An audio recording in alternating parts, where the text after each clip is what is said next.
আসসালামু আলাইকুম রহমতুল্লাহ।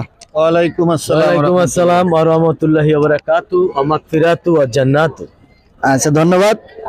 আপনাদের কি নাম? আমি এমডি ইমরান হোসাইন। এমডি রেজাউল করিম।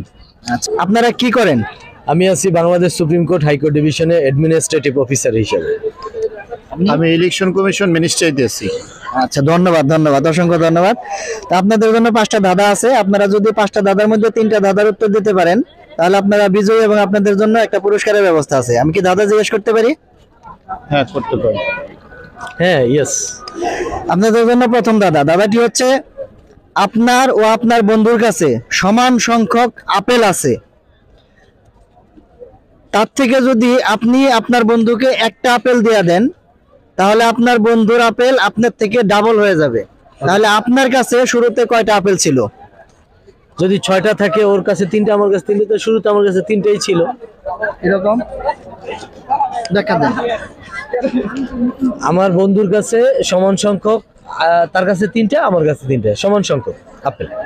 এখন সে যদি আমাকে একটা দেয় হয় 4টা, কিন্তু যদি দেয় তার মানে আমার কাছে 3টাই আছে, সে তো দেয় নাই। দিলে আপনার 4টা হবে আর তার তার আমার থাকবে দুইটা। দুইটা, তার মানে আপনার থেকে আপনার ডাবল হয়ে গেল। 2 তে গুণে 4, 4 হয়ে গেছে। জি জি জি জি। তাহলে আমার কাছে আপেল 3টা আছে। 3টা থেকে আমি একটা যখন দিছি তার ডাবল হইছে 4টা। আচ্ছা, ধন্যবাদ, অসংখ্য ধন্যবাদ। আপনাদের সঠিক উত্তর। আপনাদের জন্য দ্বিতীয় প্রশ্নটি হচ্ছে, কোন হাঁস ডিম পারে না? ইতিহাস তো ডিম পারে, কিন্তু ইতিহাস তো আর ডিম পারে না। ইতিহাস ডিম পারে না। ইতিহাস কারণ হলো ইতিহাস মানুষের পিছনে যেটা হয়ে পিছনে যায়, যেটা হাস। কিছু নাম করা বা অনেক কিছু চিহ্ন বা অনেক কোনো রেকর্ড, ওইটাই ইতিহাস। ইতিহাস হ্যাঁ। ডিম পারে না। ডিম পারে আচ্ছা, না, ঠিক আছে, এটা অসংখ্য ইতিহাসে ধন্যবাদ। থেকে যায়। আচ্ছা, দুইটার মধ্যে দুইটা পেরে গেছেন। আপনাদের জন্য 3 নাম্বার প্রশ্নটি হচ্ছে, একটি লাল পাথর পানিতে ছুঁড়ে মারলে পাথরটি কি হবে?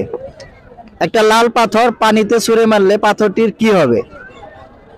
লাল পাথর পানিতে ছিঁড়ে মারলে ভিজে যাবে। ভিজে যাবে। একদম রাইট, সঠিক উত্তর। আপনি পানিতে লাল পাথর মানে না কালা পাথর মানে, পানিতে মারলে তো সঠিক ভিজেই যাবে। ভিজে যাবে, রাইট, একদম রাইট। আপনি 3টার মধ্যে 3টা বেড়ে গেছেন। তো আপনাদের জন্য চতুর্থ দাদাটি হচ্ছে, 10টি কমলা 6 জনকে কিভাবে সমানভাবে ভাগ করে দিবেন? 10টি কমলা 6 জনকে ভাগ করে দিতে হবে, কিন্তু তারা যাতে সবাই সমান করে পায়, কিভাবে ভাগ করে দিবেন? 6টা কমলা 10 জনকে ভাগ করে দিব। 10টা কমলা 6 জনকে ভাগ করে দিবেন কমলা 6 জনকে ভাগ করে দিব সমান ভাগে। সমানভাবে। সমান ভাগে তাহলে 3 গুণ 6 6 জনকে সমানভাবে ভাগ করে দিতে হবে, আর বাকি 2টা জুস বানাই দেওয়া হবে। এই তো। না, আমি তার চেয়ে মানে 6টা কমলা একসাথে জুস করে সবাইকে সমান ভাগে ভাগ করে দিই। হ্যাঁ, সবাই সমান ভাগে পাইলো। একদম রাইট, একদম রাইট। 10টি কমলা যদি 6 জনকে ভাগ করে দেওয়া হয়, সবগুলা সমান জোশ করে ভাগ করে দিলে হবে। আবার যদি 6 জনকে 6টা দেওয়ার পর বাকি 4টা যদি জোশ করে দেওয়া হয় সমান ভাগে ভাগ করে, তাও হবে। তাও হবে। আপনি যেভাবে দেন সেটা রাইট, একদম রাইট। তো ঠিক আছে, আপনারা 4টার মধ্যে 4টে বেড়ে গেছেন। তো আপনাদের জন্য পঞ্চম এবং শেষ দাদাটি হচ্ছে, মানুষের দেহের কোন অঙ্গটি সবচেয়ে নরম? মানুষের দেহের কোন অঙ্গটি সবচেয়ে নরম? দেখি মাথা বন্ধ, মাথা। জিহ্বা? না, এটা চোখ হইতে পারে। চোখটা নরম না, লাগলেই তো খবর হয়ে যায়। তাই? চোখও হতে পারে। চোখ হতে পারে। হ্যাঁ, একদম রাইট, একদম রাইট। চোখটাই right answer. তো মানুষের দেহে সবচেয়ে নরম অংশ হচ্ছে চোখ। ঠিক আছে, আপনারা 5টার মধ্যে 5টা পারছেন, একটা রেকর্ড ব্রেক করছেন। তো আপনাদের জন্য পুরস্কার আছে, আপনারা বিজয়ী।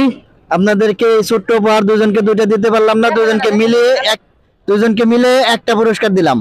ঠিক আছে, অসংখ্য ধন্যবাদ। আচ্ছা, আপনাদের এই দাদায় অংশগ্রহণ করে কেমন লাগলো? কেমন লাগলো? অনেক ভালো লাগছে। সবাই সাবস্ক্রাইব করবেন, লাইক দিবেন। অনেক অনেক ধন্যবাদ।